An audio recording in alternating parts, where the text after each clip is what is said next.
Europe 1. Le journal Christophe Lamar. Bonjour Christophe. Bonjour Dimitri, bonjour à tous. Nous étions gare Saint-Lazare à Paris il y a une demi-heure, les cheminots à la pointe du combat contre la réforme des retraites. On prend tout de suite la direction de la gare de Toulouse-Matabio. On retrouve le correspondant d'Europe 1 sur place, Benjamin Péter. Comment se présente la situation ce matin ? Eh bien écoutez, la gare Matabio est étonnamment calme ce matin. Il faut dire que le trafic est très fortement perturbé. Un seul intercité va circuler aujourd'hui entre Bordeaux, Toulouse et Marseille. Côté TGV et Ouigo, 60% des trains sont supprimés ici. Et pour le TER, la plupart sont remplacés par des bus. Pas toujours évident pour les voyageurs que j'ai pu croiser. Mais la plupart soutiennent malgré tout le mouvement, comme Dominique qui part pour le Lot-et-Garonne. Je prends le train tous les jours à 6h04 pour Valence d'Alger. Et là aujourd'hui, je suis bloquée à Montauban. Et après, il y a un bus qui est affrété jusqu'à Agen. Mais bon, j'ai fait grève déjà la dernière fois. Je suis enseignante et aujourd'hui, 2 fois dans le mois, ça fait beaucoup. Mais je suis à fond avec ceux qui manifestent et qui ont fait le choix pour moi de prendre une journée sans salaire. Voilà, alors je vous le disais, donc c'est très calme ici, peu de trafic aussi sur les routes, sur la rocade où il y a très peu de difficultés, signe que beaucoup se sont organisés, ont posé une journée ou sont en télétravail. Alors ici, il y a 10 jours, entre 30 et 50 000 personnes avaient défilé dans les rues, un vrai succès pour les organisateurs, et on attend au moins autant ce matin dans le cortège qui s'élancera à partir de 10h. Benjamin Péter, correspondant d'Europe 1, en direct de la gare de Toulouse-Matabio. Pas ou peu d'intercités, moins de TGV, on vient de l'entendre. En revanche, le trafic est annoncé comme normal pour les Eurostars et les Thalys. Trafic perturbé à la RATP, comptez une rame sur 3 dans le métro parisien en moyenne. Dans l'aérien, on annonce l'annulation d'un vol sur 5 à Orly.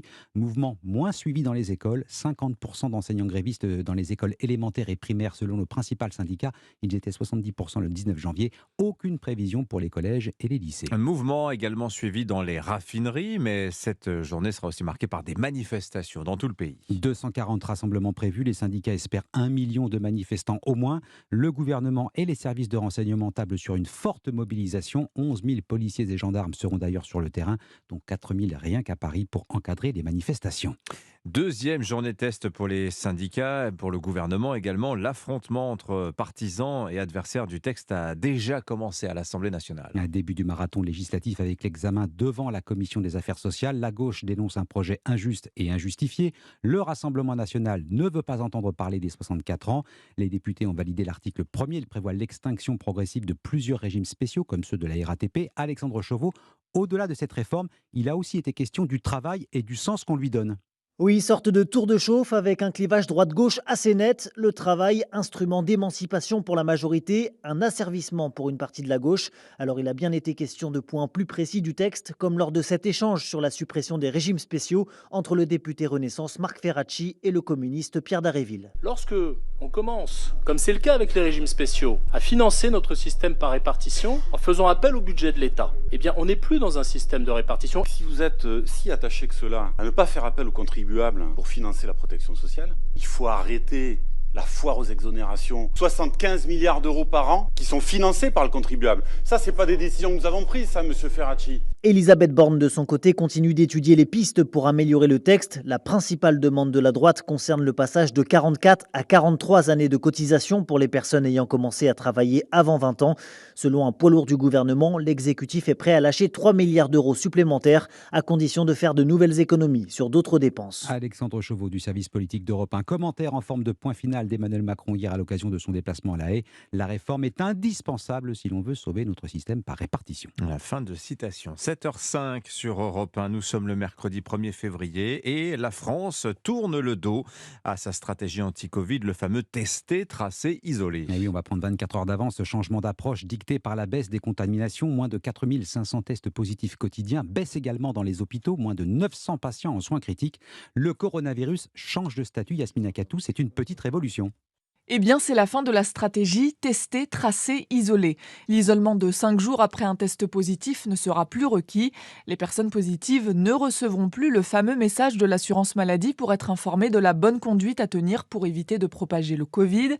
Les nouvelles mesures concernent aussi les cas contacts qui n'auront plus l'obligation de se faire tester 2 jours après avoir croisé la personne contaminée. C'est aussi la fin du fichier Contact Covid de l'assurance maladie. Il permettait jusqu'alors d'identifier les cas positifs et leurs cas contacts. Vous n'aurez donc plus à déclarer vos cas contacts, mais les autorités comptent sur la responsabilité de chacun pour avertir toute personne vue 48 heures avant de tomber malade. Enfin, alors que l'on pouvait faire un arrêt maladie en quelques clics sur le site Amélie après avoir été testé positif, il faudra désormais passer par une consultation chez le médecin pour être arrêté. Yasmina Katou, spécialiste santé à Europe 1. La guerre en Ukraine, les alliés ont toujours du mal à parler d'une seule et même voix à propos des livraisons d'armes lourdes. Après les chars, les avions de combat, premier acte hier à l'occasion du déplacement d'Emmanuel Macron à La Haye, le président se montre plutôt ouvert sur le sujet. Par définition, rien n'est exclu. Nous n'avons pas ces demandes aujourd'hui formulées, mais à chaque fois qu'il y a des demandes, on les considère et on regarde aussi ce qui est utile et ce qu'on peut faire et dans quel délai. Le chef de l'État pas opposé par principe, tout comme le Premier ministre néerlandais. Il n'y a pas de tabou, dit Mark Rutte, prêt à céder ses F-16 américains à Kiev. Et comme souvent depuis le début du conflit, c'est la Maison-Blanche qui a clos la discussion. Fournir des avions, c'est non pour Joe Biden. Alexis Guilleux, le président américain, semble tracer une ligne rouge. Oui, sauf que depuis le début de la guerre, ces lignes sont mouvantes. La position américaine change en fonction de l'évolution du conflit. Résultat, après avoir longtemps dit non, Washington a finalement consenti à envoyer de l'armement lourd en Ukraine. Mais l'objectif reste bien le même, ne pas risquer l'escalade avec Moscou. En tout cas, malgré ce non de Joe Biden, ce sujet des avions de combat fait débat aux États-Unis. Je ne crois pas que nous soyons opposés à l'envoi de F-16, expliquait la semaine dernière à un responsable du Pentagone sous couvert d'anonymat. Il n'y a pas eu de discussion sérieuse avec l'Ukraine sur ce point, affirme cette nuit un officiel américain. Mais il faudra d'abord convaincre Joe Biden, déjà réticent à l'envoi de chars lourds à Kiev. À l'approche du premier anniversaire de l'invasion, le président américain a par ailleurs annoncé qu'il se rendrait prochainement en Pologne. Alexis Guilleux, correspondant d'Europe 1 aux États-Unis. Et puis les sports, le foot, Noël Le Graët, plus que jamais en difficulté par la remise de l'audit sur le fonctionnement interne de la FFF, la Fédération Française de Foot. Premier rapport très attendu avant la version définitive prévue le 15 février. Deux personnages centraux dans cette affaire, la directrice générale Florence Ardouin et bien sûr Noël Le Graët. Europe 1 a pu consulter l'audit. Il est accablant pour le président Cyril Delamore.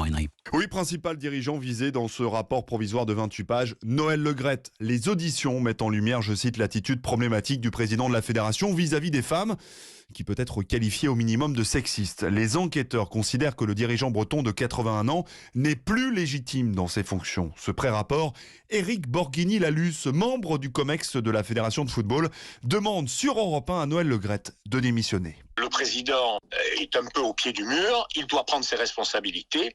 D'ailleurs, le 11 janvier, il avait annoncé que si le rapport devait être négatif, il démissionnerait.